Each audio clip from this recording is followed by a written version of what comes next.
Chapter 5: The Serpent in the Garden. The rich, dark wood of the table gleamed in the dim light filtering through the large bay windows of the beach house.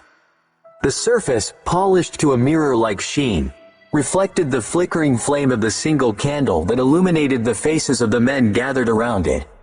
Prime Minister Andrew Michael Holness, his brow furrowed, felt a shiver crawl down his spine. The atmosphere in the room was thick with tension, the silence punctuated only by the rhythmic crash of waves against the shore. Across from him sat Mr. Alistair Croft, a representative from Big Metaverse, his face perpetually masked with an unsettling calm. Croft, with his piercing blue eyes and a chillingly polite demeanor, exuded an aura of power that made the Prime Minister, or Mr. Holness, as Croft insisted on addressing him, feel a sudden chill. To Mr. Holness's right sat two senior government officials, their faces reflecting a mixture of fear and fascination. One of them, a man named Edward, seemed to be staring intently at him, his eyes unnaturally wide, almost reptilian. Mr. Holness, maintaining his composure, subtly shifted in his seat, his gaze sweeping across the room, assessing the situation. He knew his position was precarious. His authority, once absolute, was now severely curtailed. The JCF and the JDF, once under his command, were increasingly beholden to shadowy forces, their loyalty questionable at best. He was a puppet, a figurehead, his public image carefully crafted while the true power lay elsewhere. A wave of nausea washed over him, but it was quickly suppressed. He had entered this game willingly, seduced by the promise of power, of wealth, of a place at the top. Now, as the reality of his situation sunk in, a cold dread gripped him. He had sold his soul, his country, his very conscience, for a fleeting taste of power, for the illusion of control. The billions that had exchanged hands, the promises of unimaginable wealth, now felt like a curse, a constant reminder of his betrayal. Prime Minister Croft began, his voice a silken caress. "We are making excellent progress in integrating our technologies into the Jamaican infrastructure." Mr. Holness, wary but intrigued, nodded cautiously. "And the social impact?" he inquired, his voice carefully neutral. Croft smiled, a chilling, predatory smile. "The initial results are encouraging. We are observing a gradual shift in societal behavior, a growing acceptance of the NERA system." Mr. Holness felt a thrill of excitement course through him, concealed beneath the mask of concern. The plan was working. The Jamaican people were slowly but surely being conditioned, their minds subtly manipulated, their spirits gradually eroded. "And the resistance?" Mr. Holness asked, his voice betraying a feigned apprehension. The groups that oppose our initiatives." Croft's smile widened, revealing a flash of something predatory beneath the surface. "They are a minor inconvenience, easily dealt with.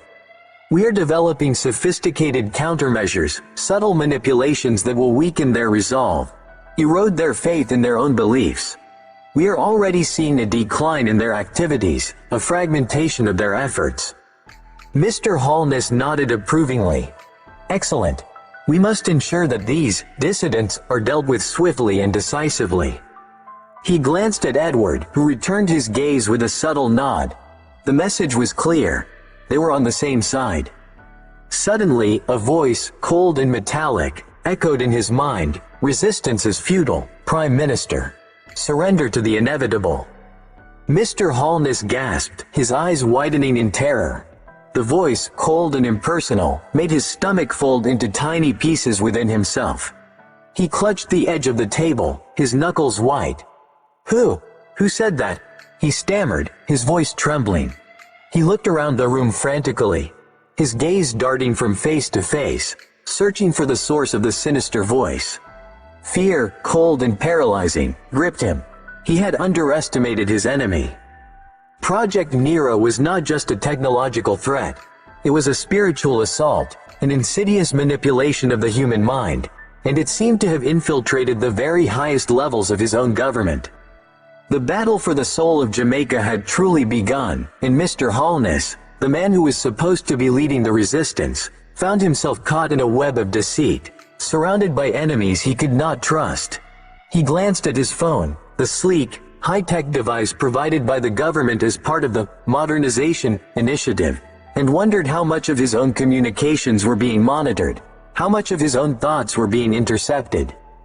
He remembered recent reports of increasing corruption within the JCF and the JDF, and a terrifying realization dawned on him.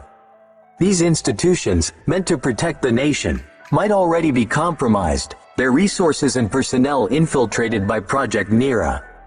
The fate of Jamaica, and perhaps even the fate of humanity itself, hung precariously in the balance.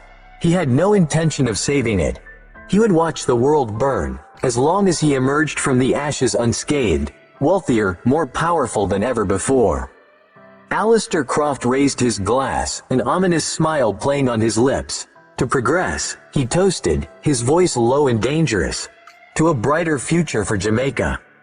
Edward and the other officials echoed his toast, their voices strangely hollow, their eyes reflecting a cold emptiness. Mr. Holness watched them, a sense of dread washing over him. He was a pawn in their game, a mere spectator in his own demise.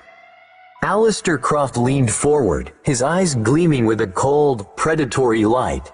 A brighter future indeed, he murmured, his voice a low growl. A future where reality fades, and the digital world becomes our only truth. Mr. Holness's blood ran cold, as an ocean of terror washed over him. He understood the implications of Croft's words. Project NERA was not just about control. It was about transcendence, about merging the physical world with the digital, about creating a new reality where human consciousness could be uploaded, digitized, and ultimately controlled.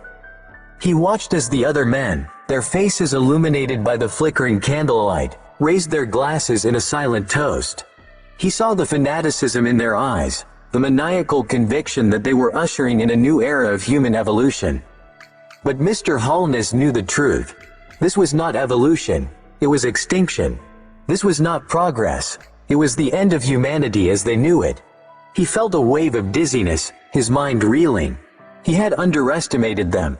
He had underestimated the scope of their ambition, the depth of their depravity. He was trapped, a prisoner in his own gilded cage, a pawn in a game he could no longer control. And as he watched the other men raise their glasses in a silent toast, he knew that the end was near. End of chapter. Subscribe for more, new episodes every Monday, and don't forget to like and share.